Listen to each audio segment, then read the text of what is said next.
자, 안녕하세요. 주식클래스입니다. 오늘은 루닛이라는 기업에 대해서 한번 다뤄보도록 하겠습니다. 장중에 한 10% 정도 주가가 하락을 했었어요. 그리고 일부에서는 장중에는 왜 하락하는지 궁금한 부분도 많았고, 약간 장중에 또 일부 이제 내부 블로그를 통해 가지고 시장에서 나와 있는 루머, 유상증자에 대한 루머에 대해서 한 번 더 주주들에게 공지하는 내용이 있었습니다. 근데 실제적으로 장이 마치고 나서 보니까 오히려 루닛의 주가는 장중 마이너스 10%에서 일정 부분 회복이 됐고, 막상 외국인과 연기금은 생각보다 많은 금액을 매도를 했습니다.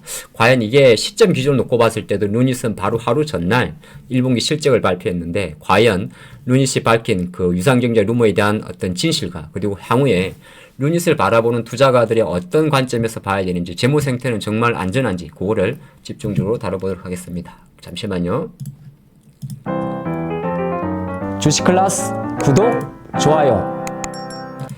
자, 한번 보도록 할까요? 자, 이게는 이제 장중에 나와 있던 루닛의 유상증자 루머에 대한 네이버 블로그를 통한 루닛의 브리프입니다. 이게 이제 4월 30일 정도에 루닛이 실제적으로 보게 되면 이렇게 공식 블로그를 개설을 했어요. 그래서 4월 30일자로 개설을 해서 국내의 뭐 대표적인 의료 1세대죠. 의료 AI 1세대인데 뭐 소식이라든지 소통의 공간으로 열었습니다. 그래서 루닛은 우리가 잘 알 수 있습니다만 시장에 상장되어 있는 회사 중에는 루닛이라든지 뷰노라든지 딥마인드라든지 이런 기업들이 되게 많죠.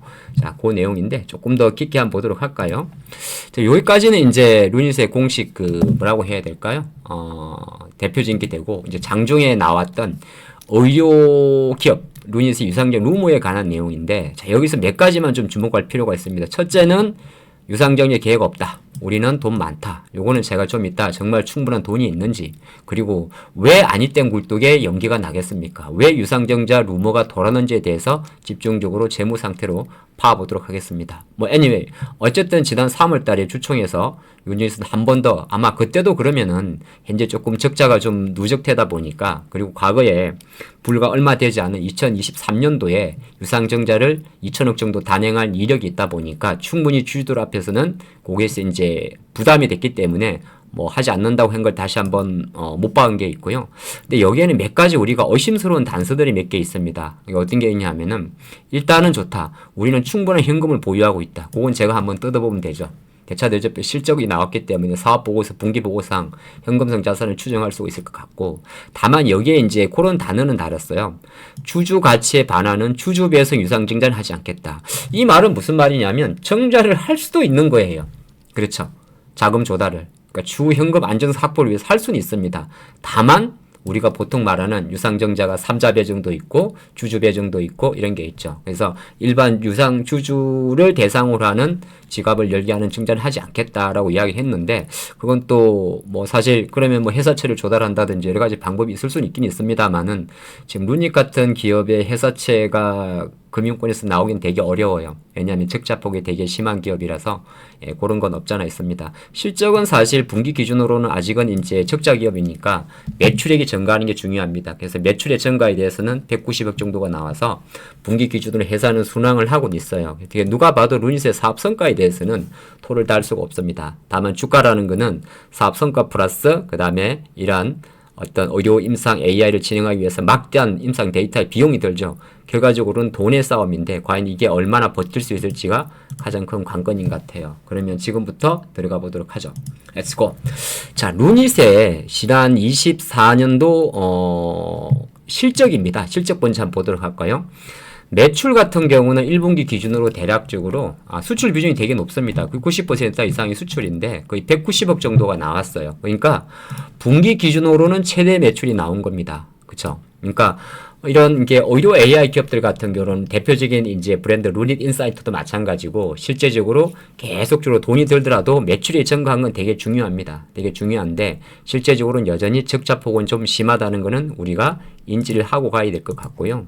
또 하나가 다른 데서 좀 보게 되면, 조금 더 구체적으로 보게 되면 영업수익이 나오는데 보면 영업 매출이익이 192억 정도로 분기 최대가 나왔습니다.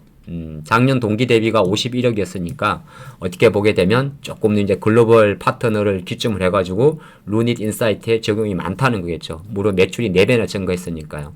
근데 이러한 매출에도 불구하고 아무래도 판관비가 많이 들겠죠. 예, 판관비가 처음에는 179억 정도가 들었는데, 그러니까 참 웃기죠. 51억 매출인데 판관비가 180억. 매출보다 영업 비용이 더 크죠. 예. 그러다 보니까 이번에도 192억 정도의 매출이 었습니다만은 206억 정도의 적자가 났습니다. 상상이 되십니까, 여러분들?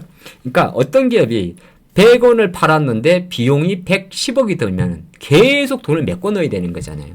그러니까 매출이 증가했다는 말은 자연스럽게 루닛 같은 기업들은 영업 손실이 눈덩이처럼 부를 수밖에 없습니다. 그러다 보니까 뭐 금융 비용 같은 경우를 잘 보시면 이 이자 차입 비용인데 실제 작년 5분기에는 대략적으로 15억 정도였습니다. 근데 올해 같은 경우 보니까 120억이에요.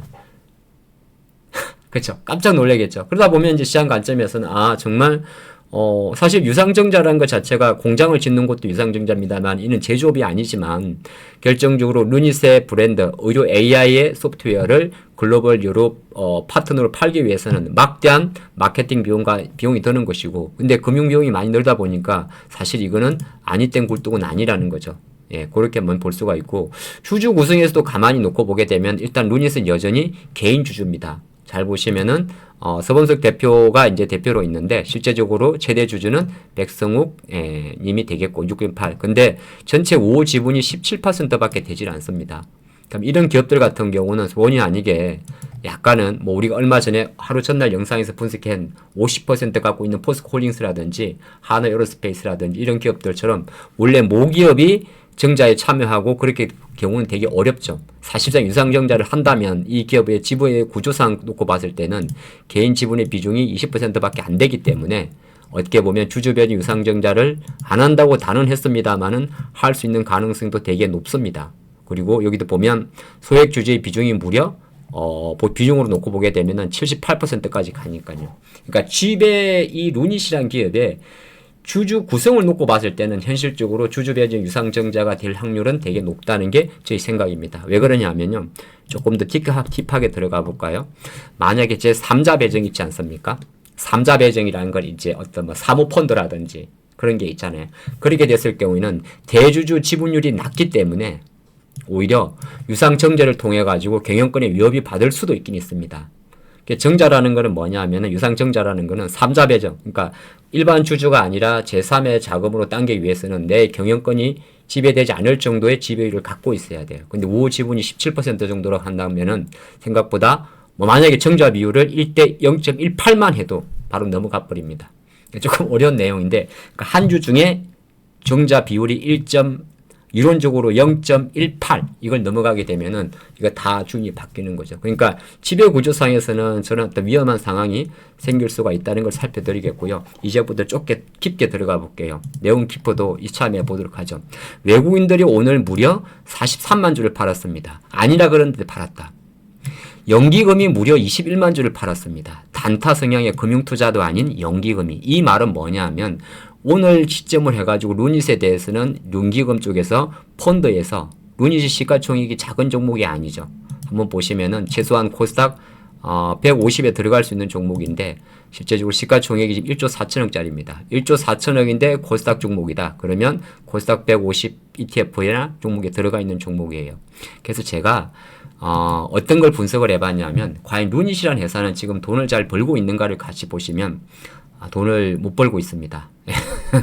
예, 잘 보시면 다시 한번 보도록 할까요? 글자 좀 작은데 분기 기준으로 놓고 보면 아까 조금 전에도 봤습니다만은 아직까지는 스타트업 기업이고 기술 성장 기업이기 때문에 이게 잘 같이 화면상 보시더라도 벌어들이는 매출액보다 그렇죠. 분기 200억 정도. 그러니까 매출액이 계속 증가하는 거는 성장 기업에서 되게 중요한데 배보다 배꼽이 계속 큽니다.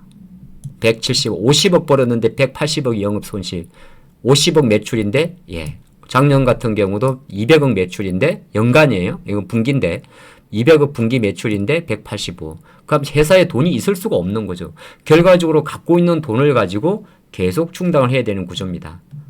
물론 그리고 이 기업이 22년도 정도에 상장을 했기 때문에 우리나라는 기술 특례가 있습니다. 지금 당장은 적자가 누적된다고 하더라도 예를 들어서 5년 연속 적자한다고 하더라도 관리 종목에 들어가지는 않습니다. 근데 이게 영원한 게 아니기 때문에 기업마다 조금 다릅니다만은 상장 이후 5년 그런 거. 그렇게 생각하게 되면 루닛은 어떻게 보게 되면 만약에 5년 규정을 적용한다면 22년도에 상장을 했으니까 앞으로 27년도까지는 상관이 없는데 그 이후부터는 적자가 누적됐을 경우에는 물론 뭐 안 됐으면 하는 게 저희 바람인데 충분히 부담감을 갈 수 있다는 걸 볼 수가 있고요.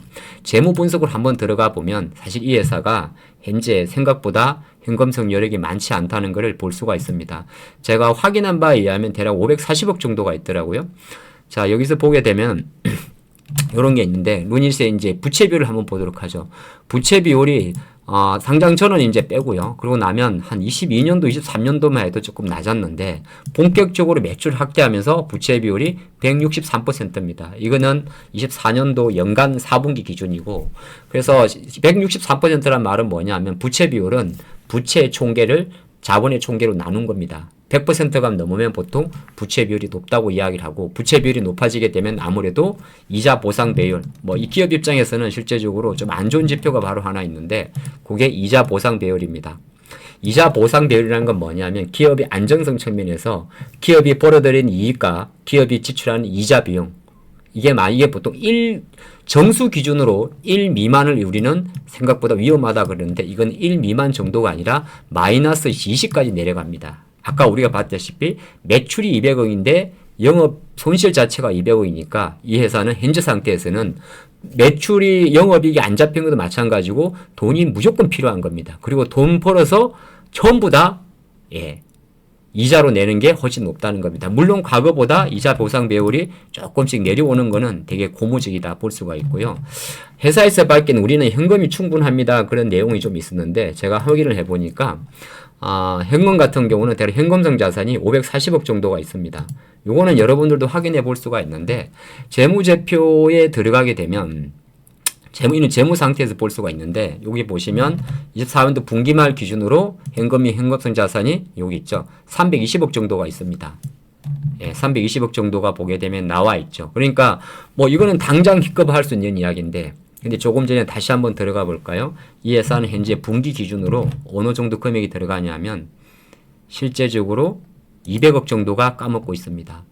그러면 버틸 수 있겠습니다만 제가 판단할 때는 일정 기간이 지나면 유상증자를 해야 되는 상황이고 실례로 아쉽게도 루닛은 상장 22년도 상장 이후에 23년도 9월 달에 이렇게 1대 0.15 수준의 유상증자를 감행을 했습니다. 그리고 그때 당시 정자 주식수는 대략 185만 주 그리고 당시 발행 가격이 10만 7,800원 계산해 보니까 2천억 정도로 유상증자를 단행을 했었어요.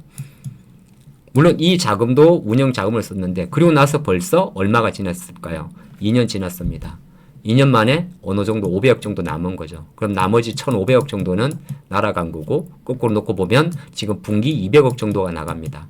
곱하기 4를 하게 되면 연간 1천억 정도의 자금이 필요하니까 아무리 회사에서 이렇게 공식 블로그를 발표한다고 하더라도 실제적으로 이 루닛이라는 기업이 현재 상태에서 재무 상태가 후달리는 것은 볼 수가 있고요. 부채 비율도 마찬가지인데 한번 계산해 보시면 내용이 깊어요. 부채 비율이라는 것은 부채 총계를 자본 총계로 나눕니다. 그러면 지난 분기 같은 경우가 대략 160억, 2,397억 부채 총계, 1,750원의 자본 총계. 제가 계산을 해봤습니다. 해보니까 140% 정도가 나오고 올해 1분기 기준으로 자본 총계 1,828억 원에 부채 총계 2,119억 원. 계산해보면 대략적으로 이것도 140%가 넘습니다. 그러니까 현재 상태만 놓고 보면 아니 땡 굴뚝이 아닐 수도 있다는 거죠. 그 관점이 될 것 같고요. 여기까지 이제 루닛이라는 기업의 재무 상태를 발표받고 어쨌든 이 기업이 장기적으로 모멘텀도 살아있고 회사의 어떤 비즈니스 모델 되게 큽니다만은 가장 걸리는 부분이 실제적으로 2년 전에 2천억의 자금 조달 이후에 다시 회사가 커지면서 불가피하게 조금 더 추가적으로 자금이 필요한 앞으로도 필요한 상황이라서 제가 판단할 때는 뭐 모든 결정이야 루닛에서 다 지정을 하겠습니다만은 과연 회사에 밝힌 내용대로 어떤 방식으로든지 자금을 조달해야 된다는 것은 가장 중요할 것 같습니다. 과연 그 조달 방식이 정말 주주 가치에 반은 유상적 방법을 사용하지 않고 어떠한 방법으로 자금을 조달할지는 저는 현재로서는 어려워 보입니다. 일단 3자 배정은 쉽지 않다. 그리고 보면 결과적으로 회사채 자금 조달인데 회사채 자금 조달도 지금 같은 재무 상태에서는 사실상 어렵습니다. 그러면 결과적으로 지금은 아니라고 했습니다만 언제든지 루닛이라는 기업을 투자할 때는 이렇게 유상증자에 대한 루머에 대한 부담이 조금 나올 수가 있다. 그리 보시고 다시 한번 돌아가지고 아까 밝혔던 대로 기관이 갑자기 손절한 부분에 대해서는 아이러니하게도 실적 발표 다음 날이기 때문에 사실 일시적으로 볼 수는 있습니다만은 주가 관점에서는 오늘 유상증자로 인한 주가 하락은 물론 일시적이기 때문에 일정 부분 회복은 되겠지만은 좀 더 완연한 회사가 성장하는 과정에서 영업이익의 적자 폭이 축소된다든지 거기 전까지는 언제든지 자금 부담에 대한 불확실성은 있을 수 있다. 이렇게 볼 수 있겠습니다. 좀 긴 영상임에도 불구하고 많은 분들이 이 하나의 기업을 분석하는데 이렇게 여러 가지 다방면으로 보는 것이 중요하다는 걸 말씀을 드렸습니다. 주가라는 것은 사실 재무 상태가 나쁘다고 해서 꼭 주가 하는 것만은 아닙니다만은 또 이런 영상을 통해 가지고 기업이 정말 현금성 자산이 있나 없나 보는 방법, 그리고 부채 비율을 보는 방법, 이자 보상 비율에 대한 방법, 그리고 실제적으로 이렇게 기술 특례 성장 기업에 대한 어떤 상장 유지 조건이라든지 자금 조달의 방법에 대한 좋은 인사이트가 됐으면 합니다. 감사합니다. 주식클래스 구독, 좋아요.